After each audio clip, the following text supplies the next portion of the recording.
나왔습니다. 그래서 주님의 은혜의 자리에 있으니 주님의 은혜의 말씀을 듣는 것, 그것은 우리들에게 큰 행복인 줄 믿습니다. 그래서 오늘 이 오후 시간에 우리들에게 주시는 은혜의 말씀은 고린도전서 12장 말씀을 우리가 오늘 읽었는데, 이 말씀을 중심으로 우리가 오후 예배 시간마다 살피는 것이 지금 어떤 주제를 가지고 이야기하고 있죠? 사도신경에 대해서 이야기를 하고 있고, 사도신경 크게 세 부분으로 나누어진다고 그랬어요. 세 부분이라고 네 부분으로 나눠지는데, 첫째는 하나님에 대한 고백, 둘째는 예수님에 대한 고백, 셋째는 성령님에 대한 고백, 그리고 넷째는 교회와 세상 오실 때까지의 우리들의 삶의 신앙에 대한 고백이에요. 그래서 이 사도신경은 특징이 있다고 그랬잖아요. 다른 신경들은 교회 회의나 뭐 이런 것들을 통해서 연구해서 만들어진 것이라면, 사도신경은 어떻게 해서 우리가 고백하게 되었다고요? 성경의 고백들을 자연스럽게 시대가 전해오면서 고백하게 된 것이, 이것이 우리에게 그렇게 규정화되어져서 고백하게 된 신앙 고백이라고 했죠. 자연스러운 믿음의 신앙 고백이 어떤 신조라고요? 사도신경이라고 우리가 이해하시면 좋겠습니다. 그래서 우리는 이미 앞에 많은 시간들을 통해서 하나님에 대한 고백, 나는 전능하신 천지의 창조주 하나님 아버지를 믿습니다 하는 그 고백과 함께 하나님을 고백했고, 두 번째는 뭡니까? 나는 예수 그리스도를 믿습니다. 그래서 예수님에 대한 고백이 우리 신앙의 핵심입니다. 그래서 예수님에 대한 이야기가 아주 많았어요. 어떻게 태어나셨는지, 어떤 삶을 사셔서 고난을 받으시고 죽어주셨는지, 그 죽어주심이 우리에게 어떤 의미가 있는지 우리가 그것을 다 살펴보았고, 예수님이 죽으심으로 끝난 것이 아니라 부활하셨고 승천하시고 어떻게 하신다고요? 장차 이 땅 가운데 심판주로서 오십니다. 그때가 우리가 기다리는 말세다. 근데 그 심판이라고 하는 것은 무엇이라고 우리가 이해를 해야 됩니까? 예수님을 믿지 않는 사람들에 대한 심판이지, 믿는 사람들에게는 하나님이 주시는 평강과 안식을 누리는 상급입니다. 그래서 주님이 오셔서 심판하시는 것, 그것에 대해서 우리는 크게 두려워할 것이 아니라 어떻게 해야 되는 거예요? 기다리는 거예요. 제가 그렇더라고요. 어릴 때 상을 받는 사람인데, 조회 때 앞에 나가서 상을 받는다고 한번 생각해 보십시오. 가슴이 얼마나 퉁퉁 뛸까요? 이름이 불려질 때 얼마나 감동스러울까요? 그날이, 그 전날부터 어떻게 됩니까? 기다려지지 않습니다. 그날은 이름을, 보통 때는 누구누구 그러면 선생님이 부르면 어떻게 해야 돼요? 무서워해야 돼요. 내가 뭐 잘못한 것이 있는가? 라고 이렇게 생각하고 이름이 불리는데, 그 날은요, 상을 받는 날은 기대와 소망과 이런 것들이 우리의 마음을 얼마나 두근거리게 만들어요. 그러니까 우리는 주님이 오신다 그러면 어떻게 하기 위해서 오시는 거예요? 야단치기 위해서 오시는 것이 아니라 상 주시기 위해서 오시는 거예요. 그날을 기다리는 신앙인들이 되어야 할 줄을 믿습니다. 근데 그 기다리는 신앙은 마지막 때까지, 마지막 때까지 우리의 믿음을 지키는 가운데 우리가 기다려야 되는 줄 믿습니다. 주님이 말씀하신 것을 늘 기억하셔야 돼요. 주님이 뭐라고 말씀하셨는가 하면, 말세에 무엇을 보겠느냐라고 하시면서 우리들에게 이것을 더 가지고 소망해야 된다고 가르쳐 주셨어요. 무엇을 보겠느냐? 믿음을. 지금 우리 모습을 살펴보고 이 시대의 수많은 그리스도인들의 모습을 살펴보면 저도 좀 마음이 아파요. 그냥 무엇이 없는 것 같아요. 믿음이 없는 것 같아요. 정말 믿는다고 하면서 그들의 삶이, 성도들의 삶이 어때요? 믿음이 없는 사람들과 똑같이 살아요. 똑같이 이념 싸움을 하고, 똑같이 물질 싸움을 하고, 똑같이 명예를 얻기를 원하고, 똑같이 잘 되기만 하고, 그렇게 다 살아요. 그래서 이 이념, 믿음, 뭐 이런 것들을 얻기 위해서 심지어는 무엇까지 내려놓아요? 신앙까지 내려놓는 사람들이 너무나 많아요. 얼마나 주님의 것을 기다리시겠어요. 이 시대를 살아가는 우리들은 그런 모습들을 보면서 우리의 믿음을 다시 한번 점검해보고, 마지막 때에 주님 앞에 설 수 있는 그 믿음을 가지고 우리가 믿음 생활 안 하다가 주님이 딱 와서 이름 부르면 어떨까요? 얼마나 두렵겠습니까? 그런 모습이 아니라 마지막 때까지 주님을 믿음으로 바라보면서 예배하는 가운데 하나님을 만날 수 있는 우리 모두가 되길 간절하게 바랍니다. 이것이 믿음이고 신앙이라는 거예요. 그 예수님을 믿습니다. 아멘. 세 번째는 성령님을 믿습니다. 아멘. 네 번째는 우리가 오늘 배우는 이 모든 것이잖아요. 우리 사도신경은 우리 신앙의 고백이에요. 신앙의 고백이라는 것은 우리가 그렇게 고백을 했다면 우리들의 삶이 어떻게 돼야 되는 거예요? 그렇게 살아야 된다는 거예요. 아멘. 그 삶을 살아가는 우리 다들에게 모든 교우들이 되시기를 간절하게 축복합니다. 아멘. 말로만 주기도문을 고백하고 사도신경을 고백하는 것이 아니라 그것이 우리들의 삶이 되고 신앙이 되어서 하나님의 영광을 나타내는 우리 모두가 될 수 있기를 간절하게 축복합니다. 아멘. 그래서 우리가 신앙을 고백하는 것이 뭡니까? 거룩한 공교회. 교회가 무엇인지. 교회는 한 몸이라. 예수님을 머리로, 예수님을 몸으로 아는 우리는 각 지체라고. 그것이 우리들의 모습이고 교회예요. 그래서 그 교회가 있을 때 이 세상 풍파가 심하고 환난지고 많다 할지라도 하나님의 그 안에 있으면 하나님의 인도와 보호와 하나님의 역사를 누리는 하나님의 백성이 될 줄로 믿습니다. 아멘. 그 안에서 우리가 교제하는 거예요. 교제.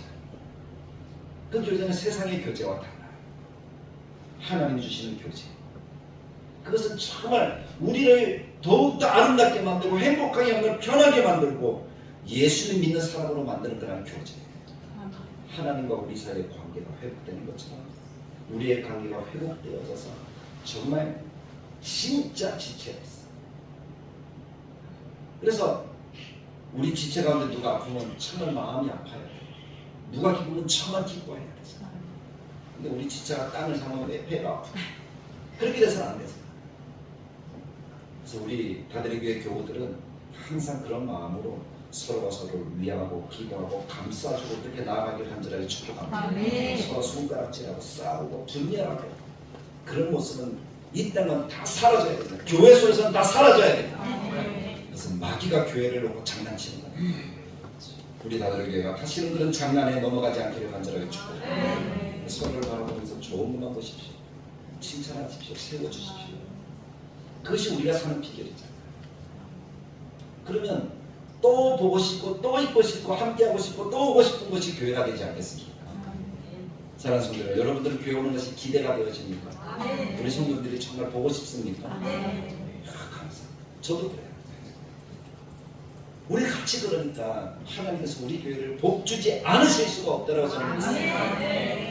오늘 오전에 말씀 들었던 것처럼 성령 하나님과 충만하게 임하셔서 5글자 외우라고 했는데 다 외우셨습니까? 첫 번째 하, 두 번째 자, 세 번째 사, 네 번째 예, 다섯 번째 무슨 뜻이라고요? 하나님이 자기를 자기를 사랑하는 사랑하는 자를 위하여 예비하시는 모든 아멘. 그것이 누구라고요? 예수 그리스도. 그래서 우리 안에 예수님이 계십니까? 안 계십니까? 계세요. 있죠. 예수님과 꼭 닮은 성령님으로 우리 안에 계시잖아요. 아멘. 그러니까 우리는 하나님이 예비해 놓으신 그 모든 것들을 다 받아 누리는 사람들이기 때문에 하나님께서 우리를 사랑하셔서 더 아름답게 만들어 가실 줄 믿습니다. 아멘. 구하는 것 하나님이 주신다라고 약속하셨으니 그것을 믿고 구합시다. 아멘. 근데 그 모든 것들을 누구에게 물어보고 구해야 되는 거예요? 하나님께 물어보고 성령님께 물어보고 구해야 되는 거예요. 아멘. 하나님의 뜻에 맞으면 우리에게 막 쏟아부어 주실 거예요. 제가 오래전에 읽은 책 가운데 존 머시 하더라는 책이 있어요.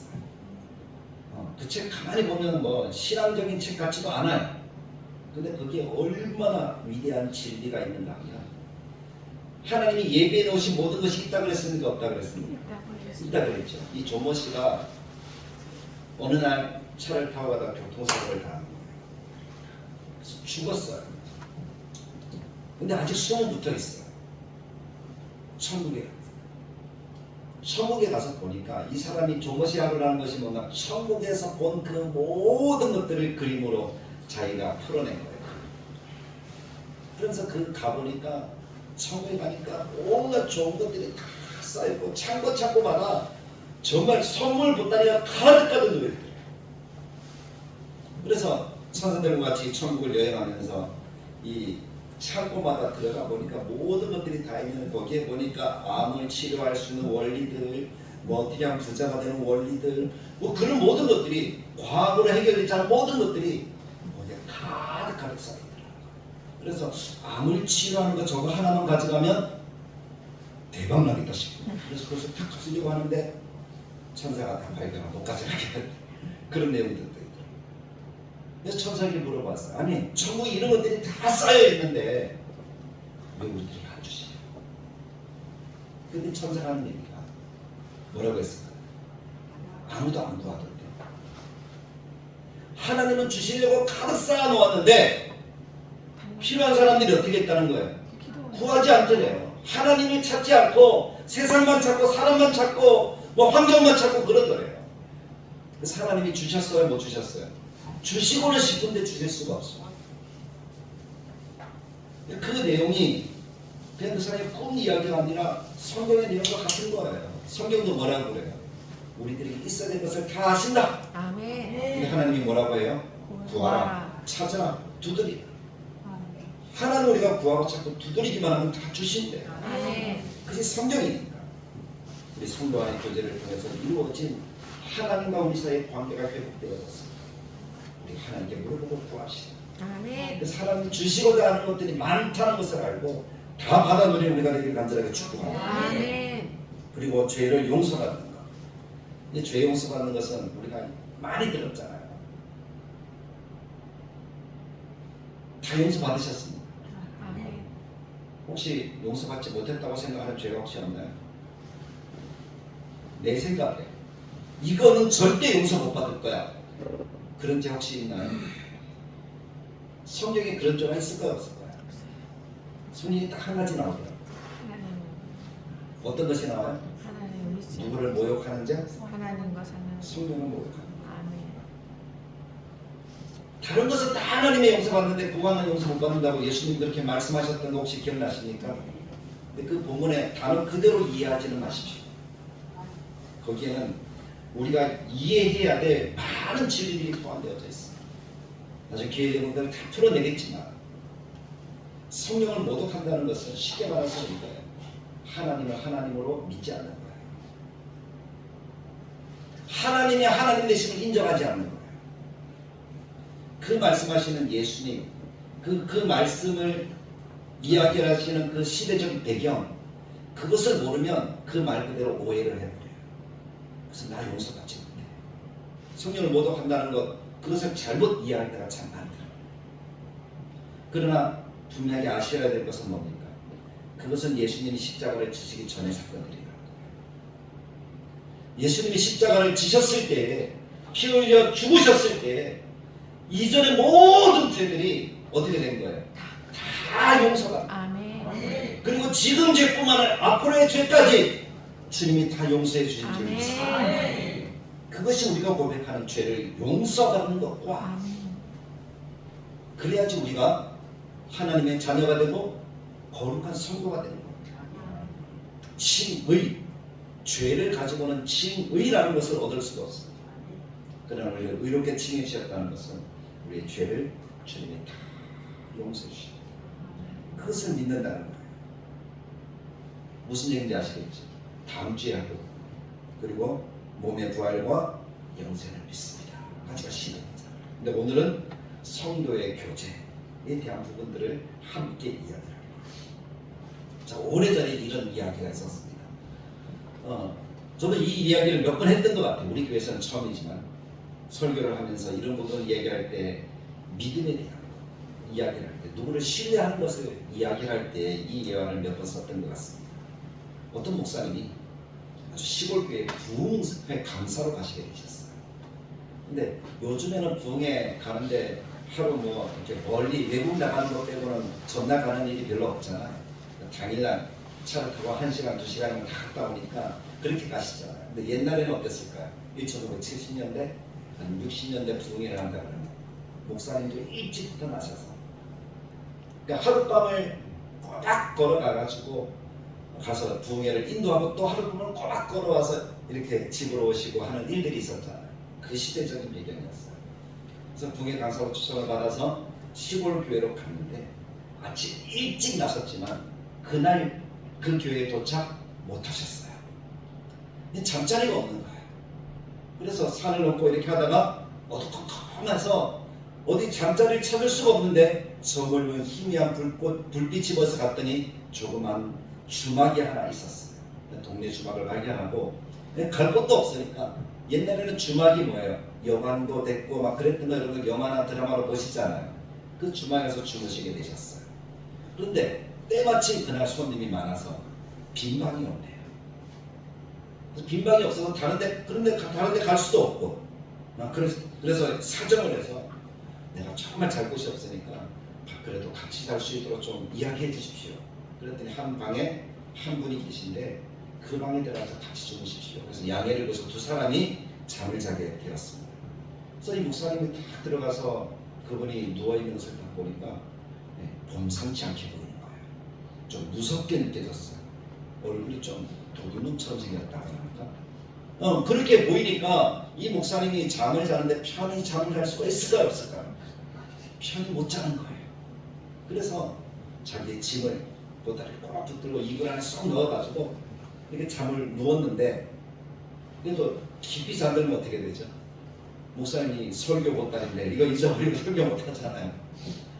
그래서 이 깊이 잠을 못 들고 뒤척뒤척이면서 내가 잠 안 잔다, 너 내 거 뺏어가지 마라 하면서 막 소리를 내고 그러셨대요. 그런데 왠지 옆에 앞에서 주무시는 그분도 뒤척이면서 잠을 안 자더래요. 그래서 이 사람도 자기 물건이 혹시 이 사람이 도둑이라서 훔쳐갈까봐 같이 잠을 못 합니다. 그렇게 하루 밤을 뜬 눈으로 밤을 보고 아침에 일어나서 얼른 그 사람보다 일찍 나오려고 나서서 나오는데 그 사람이 뒤에서 계속 따라오는 거예요. 계속 따라오는 거예요. 목사님 어떨까요? 겁이 나죠. 혹시 정말 내 거를 뺏으려고 지금 저 사람이 쫓아온다면 나는 이 동네에 아는 사람이 있어요 없어요? 아는 사람도 없고 뭐 아무것도 못하는 다 빼앗기고 말 것 같은 거예요. 그래서 발걸음을 재촉했어요. 근데 그 사람이 내가 가니까 자기도 재촉하는 거예요. 식은땀이 줄줄 흐르면서 목사님이 그 교회가 있는 마을에 도착을 했어요. 그럼 교회로 쏙 들어가는데 그분도 쏙 같이 따라 들어오더라고요. 나중에 알아보니까 그분이 그 교회 장로님이셨어요. 서로가 서로를 믿지 못하면 또 이야기가 안 되면 교통이 안 되면 어떻게 이런 일이 일어날 수 있다는 이야기죠. 실제로 그런 일들이 있었는지 없었는지는 제가 정확히 몰라요. 확인된 대화는 아닙니다. 근데 그럴만해요. 저도 그렇거든요. 어떤 낯선 곳에 가서 가방을 들고 가면 누가 건장한 사람이 뒤쫓아오면 그런 느낌 우리가 받을 때가 있습니까 없습니까? 있잖아요. 내가 들어가는 곳에 그분이 따라 들어오면 더 무섭잖아요. 그런 경우들이 종종 있더라고요. 근데 내 뒤에 따라오는 사람이 내가 잘 아는 김용만 장로님이셔. 기록하고 막 그런 분이 자꾸 따라오시면 내가 어떨까요? 무서울까 안 무서울까요? 안 무섭겠죠. 잘 아니까. 전혀 모르는 거겠지. 또 평소에 이야기도 하고 같이 예배도 신앙생활도 같이 하는데 뭐가 되겠어?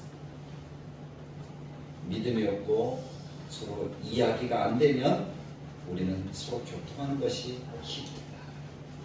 교제라고 하는 것, 교통이라고 하는 것은 바로 그런 의미가 있습니다.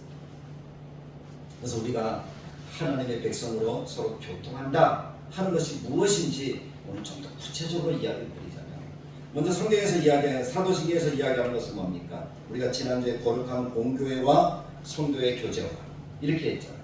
예전에 그 사도신경에서 뭐라고 이야기했다 그랬어요? 거룩한 공회와 성도가 서로 교통하는 것과 이런 식으로 번역을 했더라고요. 교회와 성도가 교통하는 것으로 오해할 수가 있어요. 근데 이것은 그런 의미가 아니라 그랬죠.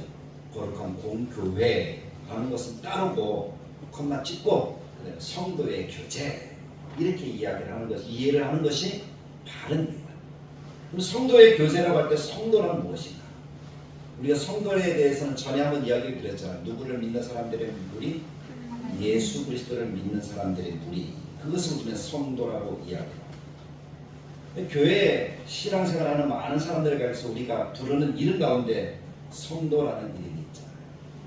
근데 성도라고 불려지는 사람들이 다니는 교회에는 세 부류의 사람들이 있다고 합니다. 첫째는 교인, 둘째는 신자, 셋째는 성도가 있다고 합니다. 뭐 이거 언어 유이긴 하지만 어떻게 우리가 볼 때는 다 똑같은 말이니까 다른 말입니까? 똑같은 말이잖아요. 똑같은 말이잖아요. 그런데 이것을 해석하는 사람은 좀 재미있게 해석합니다. 교인. 교인은 어떤 사람인가 하면 교회 다니는 사람. 교회 다니는 사람. 교회 다닌다라고 하면은 믿어도 다닐 수 있고 안 믿어도 다닐 수 있어요. 예수님이 말씀하는 것처럼 알곡과 쭉정이가 있는 것처럼 쭉정이도 교회 갈 수 있고 알곡도 교회 갈 수 있다. 근데 우리는 알아요, 몰라요? 그래서 여기서 말하는 교인이라고 하는 것은 교회에 등록해서 그냥 다니는 사람 정도의 신앙을 가진 사람들이 일컬을 때 교인이라 하더라. 그리고 신자라는 것은 뭘까요? 교회 다니는 지 좀 돼서 예수님을 조금 알고 믿는 사람. 알고는 믿는데 세상도 반 걸치고 교회도 반 걸치고. 그래서 제대로 믿는 것이 아니라 아직 구별되어진 신앙이 아니라 예수님 믿으면 좋다. 예수님 믿으면 구원받는다. 그 정도 아는 사람을 가르쳐서 뭐라 그래요? 신자하고 이렇게 얘기합니다. 그럼 성도는 정말 예수님을 알고 믿어 구원 얻고 헌신하며 주님과 함께하는 사람, 참된 믿음과 봉사를 하는 사람, 그 사람을 가르쳐서 성도. 그러니까 안디옥 교회를 가르쳐서 그리스도인이라고 이야기했던 것처럼 그리스도인이라는 그 말이 성도라는 말이에요. 진짜 예수님을 알고 믿어서 구별되어진 신앙생활을 하는 사람. 여기서 말하는 성도란 그런 성도를 이야기합니다. 저는 다들 모든 교우들이 바로 하나님이 기뻐하시고 구별되어진 거룩한 삶을 살아가는 성도가 되길 간절하게 축복합니다. 그 사람들이 교통한다는 거예요. 교통한다는 것을 영어 단어로 보니까 커뮤니케이션이라고 이렇게 이야기를 합니다. 그것은 서로 교제, 대화한다라고 이렇게 이야기를 하죠. 대화하는 거예요. 두 사람이 서로 말을 주고받고 이어가는 것을 대화라고 합니다. 혼자만 하는 것은 뭐라 그래요? 독백과 비슷한 것이 뭡니까? 교장 선생님이 조회 때 훈화하는 말씀, 그것은 누구만 하는 거예요? 학생들이 대화합니까? 안 합니까? 안 하죠. 혼자만 하는 거예요. 잘못된 자녀를 꾸짖을 때 하는 그 꾸짖음, 야단치는 거, 그건 뭐예요? 그것도 혼자만 하는 거잖아요. 남이 듣든지 안 듣든지 관계 있습니까? 없습니까? 상관은 꾸짖을 때도 자녀가 듣는지 안 듣는지 사실 알아요, 몰라요? 어떻게 보면 알 것 같고 어떻게 보면 아닐 것 같고 막 그렇잖아요. 우리가 몰라요. 교장 선생님이 훈시할 때 저는 한 번도 안 들었던 것 같아요. 고등학교. 왜냐하면 제가 다니는 고등학교는 불교 고등학교거든요. 뭐 불교 얘기를 하는데 제가 잘 들었을까요? 안 들었을까요? 잘 안 들었어요. 그냥 고개 숙이고 기도만 하고 있었어요. 빨리 끝나게 해달라고. 빨리 끝나게 해달라고 기도하면 빨리 끝나더라고요. 근데 입으로 꼭 그 교법사님이 나오셔서 목각 두드리면서 이렇게 하더라고요. 그거는 조금 힘들었어요. 그러니까 저는 그래서 교장 선생님이 하는 훈시가 어떤 내용인지 잘 몰라요. 들으면 좋은 이야기가 있지만 그게 불교 관계된 이야기들이 많아서 잘 안 들었던 그런 고등학교 시절에 고백을 한번 고백을 합니다. 그 교장 선생님이 아시면 많이 속상해하겠지만 그때는 어쩔 수 없었어요. 젊은 사춘기에 어쩔 수 없는 그런 환경이었지만 그런 것들이 있어요. 여기서 말하는 교통은 그러면 그런 훈시나 그런 꾸지람이나 그런 것들이 아니라는 거예요. 독백이 아니라는 거예요. 정말 주고받는 거죠. 요즘 젊은이들이 얘기하는 티키타카가 되는 거. 내가 하나 하면 그 사람도 하나 하고, 내가 하나 던지고 그 사람 또 하나 던지고, 이것이 되는 것, 그것을 이야기하는 것이 뭐라고요? 교제 또는 옛날 고백의 교통이라는 말과 같은 거예요. 그것이 사실 교회의 본질입니다. 그러니까 거룩한 교회라는 것은 성도들의 아름다운 교통이 이루어지는 것을 거룩한 교회다라고 이야기를 할 수가 있겠습니다. 사실 교회에 있는 성도들만큼 가까운 사람도 없잖아요. 옛말에 그런 말이 있는 거 여러분 기억하시죠? 먼 친척보다 가까운 이웃이 낫다. 그래서 교회 안에 있는 성도들을 생각합니다. 혈육을 낳는 형제보다 때로는 더 가까워.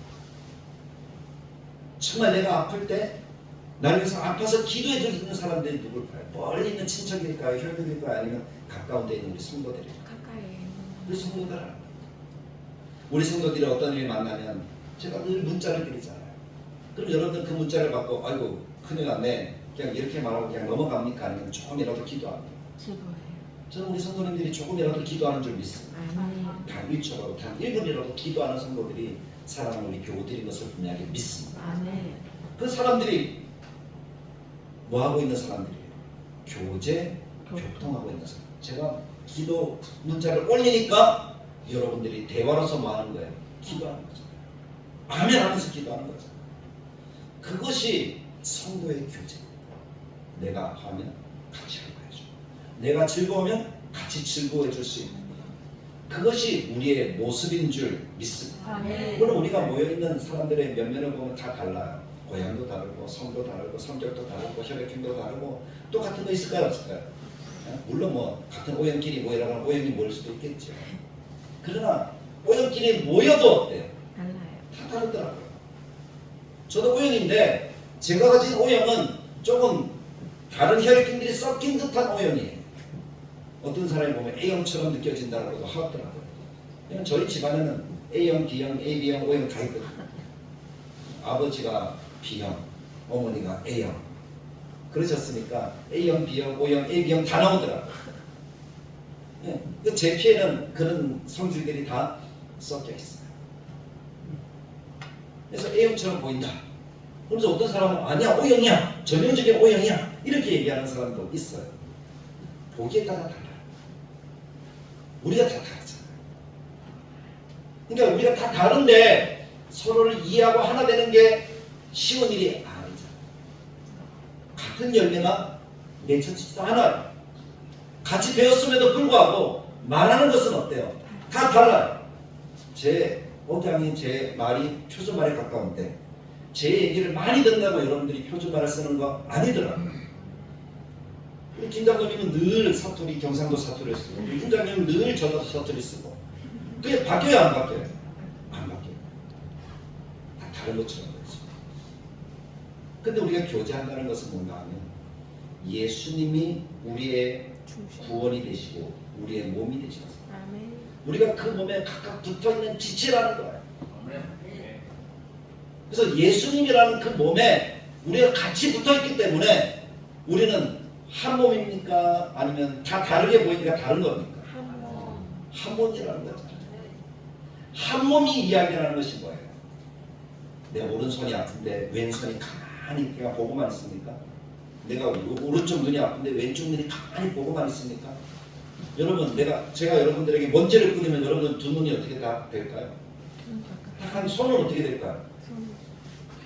손 이렇게 맞지 않겠습니까? 네. 맞죠? 그리고 입은 뭐라고 할까요? 뭐라고 막 얘기할 거 아니에요, 사람들. 왜 먼지 던지냐고. 몸은 어떻게 될까요? 움츠러들 거다. 그 먼지 하나가 날아가도 우리 몸이 어떻게 돼요? 안 좋아요. 다 같이 반응하는 거예요. 왜 그렇게 반응하죠? 하나니까. 그 모습이 성도요 교회의 모습이라는 거예요. 아멘. 그러면서 내 손이 아프면 왼손이 감싸주잖아요. 감싸주고 발은 어디로 갑니까? 빨리 약국대로 가든 병원으로 가든 약국으로 가든 달려갈 것 아니에요.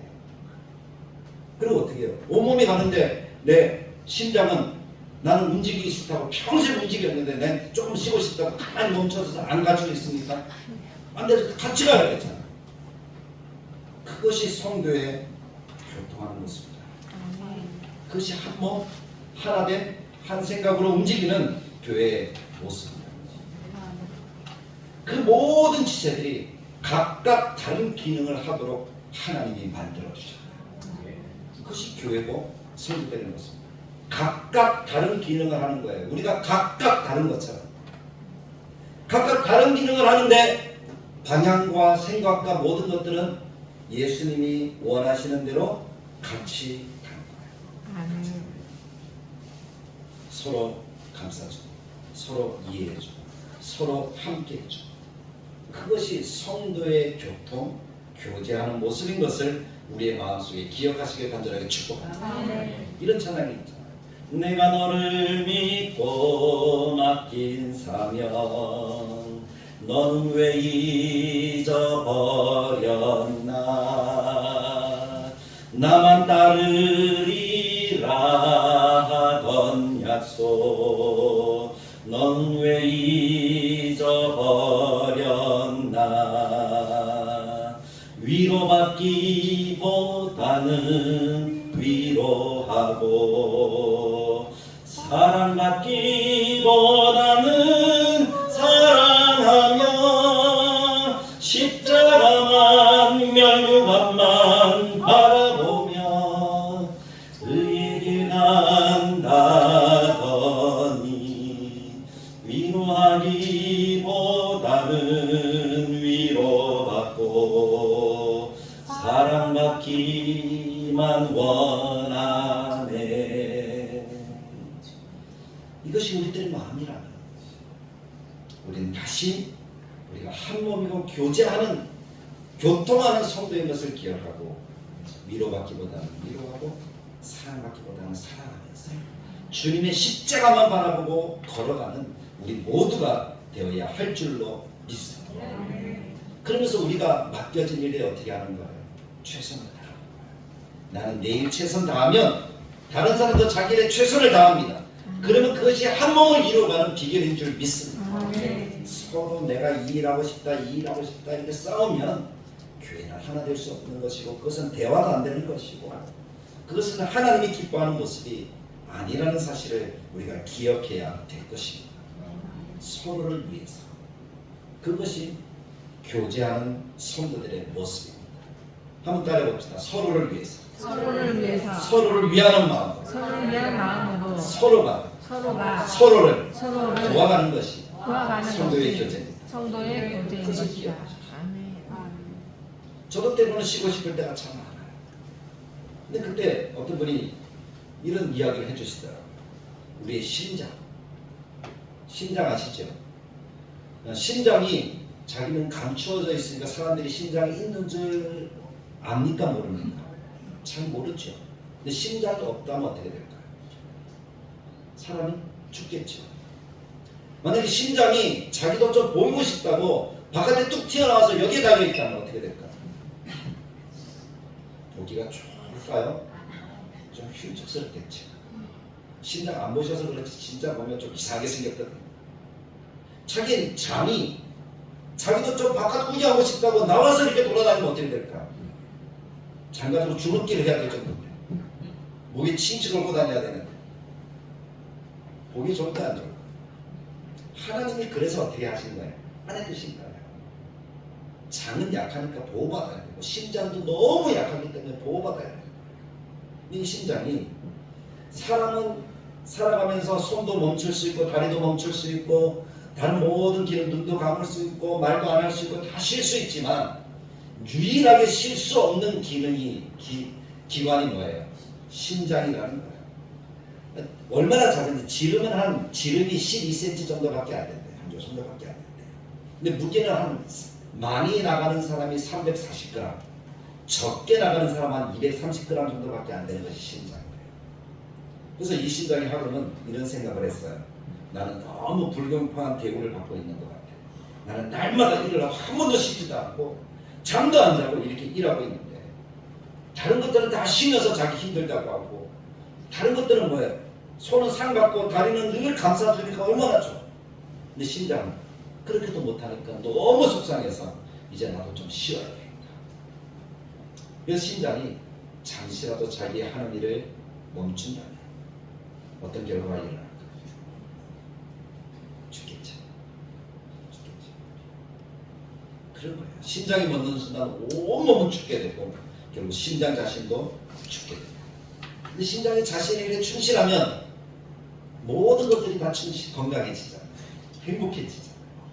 그래서 우리가 우리에게 맡겨진 일에 충실하면서 주님이 말씀하신 대로 서로가 서로를 위하고 사랑하는 마음으로 살아가는 것이 하나님이 허락하신 교회의 성도의 교제하는 모습이라는 사실을 잊지 마시기를 간절하게 축복합니다. 서로 위하는 거예요. 감싸주는 거예요. 빌레몬서라는 성경이 있는데 이 빌레몬서에 보면 빌레몬이라는 사람에게 누가 쓴 편지예요? 누가 썼죠? 누가 썼습니까? 두 글자. 바울이 썼잖아요. 제가 누가 썼죠? 자꾸 우리가 누가요? 이렇게 이야기하는 사람이 누가는 아니고 바울이 썼어요. 바울이 빌레몬에게 편지를 썼는데 빌레몬에게 뭐 좀 부탁할 것이 있어서 바울이 쓴 편지가 빌레몬서예요. 빌레몬과 바울은 아주 친밀한 신앙 안에서 한 형제 되고 서로 돕는, 서로 위해서 기도해주는 동력자 관계예요. 근데 이 빌레몬과 바울이 멀리 떨어져 있지만 이 바울이 이 빌레몬에게 도움을 받을 일이 있어서 편지를 써서 이렇게 이야기를 하면서 그 이름 안에 나오는 한 이름이 오네시모라는 이름이 나옵니다. 오네시모라는 사람은 빌레몬 집의 종으로 있던 사람이에요. 뭐 유대인인지 뭐 이방인인지 알 수는 없고 흑인인지 백인인지 알 수 없지만 거의 흑인 같아요. 이 오네시모라는 사람이 이 집의 종으로 있다가 오네시모가 잘해줌에도 불구하고 자기는 더 자유하고 싶어서 빌레몬의 집에 있는 무엇을 훔치고 도망간 사람이에요. 그럼 이 사람이 사실 용서받으려면 어떻게 해야 돼요? 빌레몬에게 찾아와서 이렇게 해야 되네. 자기가 훔쳐가고 도망간 종이기 때문에 잡히면 어떻게 되죠? 당시의 법으로는 죽는 거예요. 주인이 죽여! 그럼 죽는 거예요. 그래서 스스로 이 오네시모가 깨닫고 내가 잘못했거나 깨닫고 돌아가고 싶지만 용기가 나야 합니다. 그래서 용기가 안 나잖아요. 그게 정상이잖아요. 그런데 이 오네시모가 누구를 통해서 예수님을 믿게 되었는가 하면 자기도 어떻게 하다 보니까 바울처럼 감옥에 갇히게 된 거예요. 감옥에서 누구를 만났어요? 바울을 탁 만나서 하나님의 말씀을 들었는데 이 오네시모가 눈물포구를 쭉 빼면서 예수님을 영접한 거예요. 그리고 그의 삶에 하나님께 헌신하게 되어진 거죠. 그리고 그 안에서 바울을 얼마나 잘 섬겼는지 바울에게 없어서는 안 되는 수족과 같은 그런 사람이 되었다는 거예요. 그래서 바울이 빌레몬에게 편지를 보내면서 오네시모 관계를 알게 된 거예요. 너 어디서 왔니? 어떤 사람이니? 하니까 자기는 빌레몬이라는 사람의 집에 있다가 도망쳐온 죄인인데 하니까 바울이 그 얘기를 듣고 빌레몬이라고? 어느 지역인데? 알게 된 거예요. 자기랑 동역자입니다. 그래서 내가 편지를 써줄 테니까 이 편지를 가지고 가라. 그래서 편지에 뭐라고 부탁하는 겁니까? 오네시모가 종이었지만 지금 나에게 너무나 필요한 사람. 이 사람을 좀 용서해야 된다. 만약에 이 사람이 너에게 손에 끼친 것이 있으면 누가 갚아주겠다? 바울 자기가 갚아주겠다. 그러면서 오네시모를 용서해 줄 것을 이야기하는 것이 빌레몬서예요. 자, 그 빌레몬서에는 이 빌레몬이 오네시모를 용서했는지 용서하지 않았는지 기록이 되지 않습니다. 근데 추측컨대 어떻게 했을 것 같습니까? 용서했을까요? 아니면 죽였을까요? 용서해 줬으리라고 저는 분명하게 믿습니다. 그럼 신앙 안에서 신앙의 리더인 바울의 부탁이기도 하고 같은 구원받은 하나님의 백성이기 때문에 용서해 주었을 것 같습니다. 근데 이 빌레몬도 마찬가지지만 고린도 교회, 오늘 읽은 본문 속의 고린도 교회는 바로 이러한 노예들이 예수를 믿어서 교회에 온 사람들이 많더라는 거예요. 근데 노예만 있는 것이 아니라 자유하는 사람도 어땠어요? 있었다는 거예요. 노예와 같은 집에 살아가는 주인과 노예가 한 교회에서 뭐 하는 거예요? 신앙생활을 드리면서 예배하는 일들이 있었다는 겁니다. 노예들도 복음을 듣고 예수를 믿게 되었으니 교회의 한 구성원이 된 거죠. 지체라 그랬으니까 지체가 된 거예요. 그래서 예배를 드린 후에 이때 당시 교회들은 예배를 마치면 항상 애찬 사랑의 나눔을 했어요. 음식을 떼어서 먹는 그런 일들이 있었다는 거예요.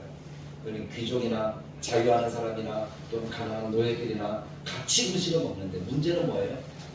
귀족이나 자유자는 많은 음식을 잘 마련해오지만 노예나 종들은요 음식을 가지고 올 수가 없어요. 그것을 가지고 공평하게 나누어 먹었어요.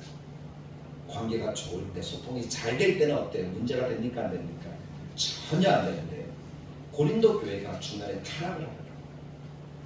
타락을 하고 나서 보니까 부자와 노예들 사이에 갈등이 생기기 시작해요. 부자가 많은 것을 가지고 왔는데 이것을 누구랑 나눠 먹어야 돼요? 일도 안 하고 놀기만 하는 그 노예들이 나눠줘야 되니까 부자들의 마음이 영 좋지 않은 거예요. 그래서 어떤 일이 벌어집니까? 자기가 준비한 음식을 자기만 먹자. 그런 분위기가 생기니까 노예들에게 나눠줬어요, 안 나눠줬어요? 안 나눠주는 거예요. 자기들만 먹는 거예요.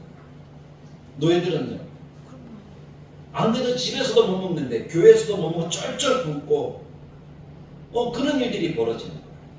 한쪽은 배부르고 한쪽은 배고프고.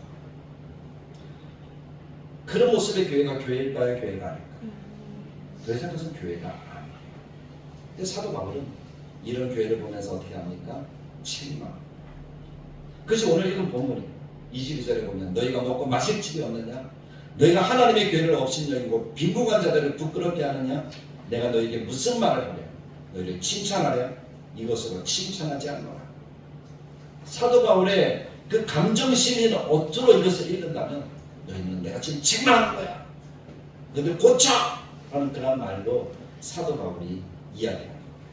그래서 자기 권리만 주장. 난 예수 믿는 사람. 근데 성경은 예수님은 뭐라고 말합니까? 그것은 예수 믿는 것이 아니다라고 얘기해요. 그래서 바울은 성도들을 향하여서 고린도서 11장 27절에 보면 그러므로 누구든지 주의 떡이나 잔을 합당하지 않게 먹고 마시는 자는 주의 몸과 피에 대하여 죄를 짓는 것이다.